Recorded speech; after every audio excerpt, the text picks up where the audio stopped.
শিক্ষাঙ্গনে সরস্বতী পুজো নিয়ে গন্ডগোলের জের। যোগেশচন্দ্র চৌধুরী কলেজের গভর্নিং বডির সভাপতির পদ থেকে সরানো হলো দেবাশিস কুমারকে, তার জায়গায় এলেন অরূপ বিশ্বাস। এর আগে আপনারা জানেন যে আদালতের নির্দেশে এই যোগেশচন্দ্র চৌধুরী ল কলেজে আমরা দেখেছি যে সরস্বতী পুজো হয়েছে পুলিশি প্রহরায়, এবং সরস্বতী পুজো হয়ে যাওয়ার পরেও আজকেও একইভাবে দেখা যাচ্ছে এই যোগেশচন্দ্র চৌধুরী ল কলেজে রয়েছে পুলিশি পাহারা। এই মুহূর্তে গভর্নিং বডির সভাপতির পদ থেকে সরানো হয়েছে দেবাশিস কুমারকে, তার জায়গায় এসেছেন অরূপ বিশ্বাস। আরো বিস্তারিত জানতে কথা বলবো আমাদের প্রতিনিধি কৃষ্ণেন্দু অধিকারীর সঙ্গে। কৃষ্ণেন্দু, কি জানতে পারছো? দেখো, উচ্চশিক্ষা দপ্তর সূত্রে খবর যে যোগেশচন্দ্র চৌধুরী কলেজের যে গভর্নিং বডি তার সভাপতি পদে 3 বছর ধরে ছিলেন দেবাশিস কুমার, যিনি বিধায়ক স্থানীয় এবং পাশাপাশি দক্ষিণ কলকাতার তৃণমূলের সভাপতি। সেই দেবাশিস কুমারের জায়গায় অরূপ বিশ্বাস, তৃণমূলের বর্ষিয়ার নেতা এবং মন্ত্রী, তাকে আনা হয়েছে এবং ইতিমধ্যে উচ্চশিক্ষা দপ্তর থেকে বিজ্ঞপ্তিও প্রকাশ এসছে বলে খবর পাওয়া যাচ্ছে।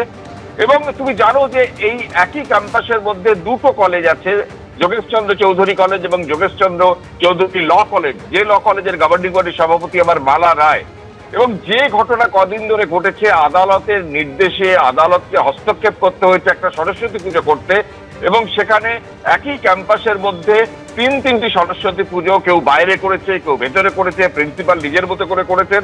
এমনকি অভিযোগ উঠেছে ছাত্র নেতাদের বিরুদ্ধে, বহিরাগতদের বিরুদ্ধে। হাইকোর্ট পর্যন্ত হস্তক্ষেপ করতে হয়েছে।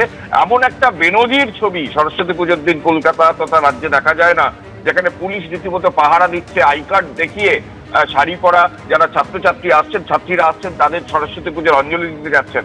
এই যে বেনজির ছবি কলকাতার বুকে গোটা দিন সাধারণ মানুষ দেখেছেন।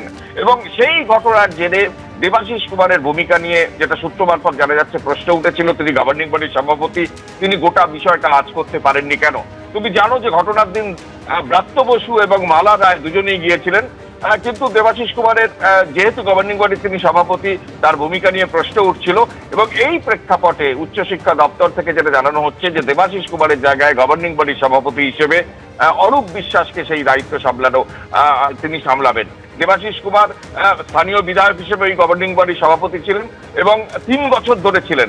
ঠিক সেই জায়গায় সরস্বতী পুজো নিয়ে কলকাতার বুকে একটা কলেজে যেভাবে পুলিশি প্রহরায় এবং সরস্বতী পুজো হয়েছে, যেভাবে সংঘাত ছড়িয়েছে গোটা রাজ্য জুড়ে, এবং যেখানে রাজ্য রাজনীতির একটা ইস্যু হয়ে উঠেছে, ঠিক সেই জায়গায় বঙ্গ সংস্কৃতিতে এরকমটা ছিল না। কিভাবে হলো? এই বিষয়ে ঘটনায় দেবাশিস কুমারের ভূমিকা নিয়ে প্রশ্ন ওঠায় তাকে সরিয়ে দেওয়া হয়েছিল বলে সূত্র মারফত জানানো। ধন্যবাদ।